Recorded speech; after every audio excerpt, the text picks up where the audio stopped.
महाभारत का महाविनाशकारी युद्ध कौरव पांडवों के बीच हुआ था। कौरव पांडव वैसे एक ही कुल के थे और चाचा ताऊ की संतानें थे। कौरव भाइयों की संख्या 100 थी, वहीं पांडव 5 भाई थे।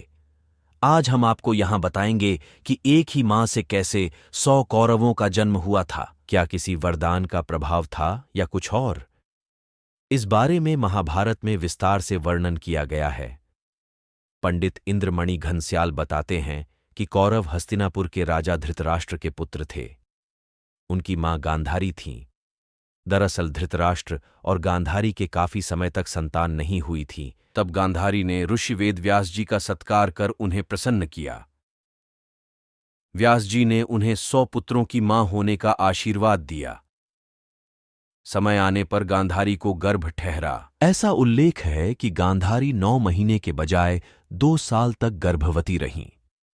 बाद में प्रसव के दौरान एक मांस का लोथड़ा हुआ, यानी गांधारी को एक भी संतान नहीं हुई। इससे वह घबरा गईं। तब फिर व्यास जी को बुलाया गया। व्यास जी ने कहा कि चिंता न करें, आपके पुत्र अवश्य होंगे। उन्होंने कहा कि मांस के लोथड़े को 101 हिस्सों में विभाजित कर प्रत्येक टुकड़े को अलग अलग घड़ों में रखें और उनमें घी भर दें। राजा धृतराष्ट्र ने ऐसा ही किया। तब जाकर उन 101 घड़ों में शिशुओं का विकास हुआ। सबसे पहले दुर्योधन का जन्म हुआ, उसके बाद दुशासन जन्मा। धीरे धीरे इसी तरह उन सभी घड़ों से जो बच्चे निकले उन्हें ही कौरव कहा गया। कुल 101 घड़ों में से 100 बच्चे हुए। वहीं 101वें घड़े से एक बच्ची हुई, जिसका नाम दुशाला रखा गया।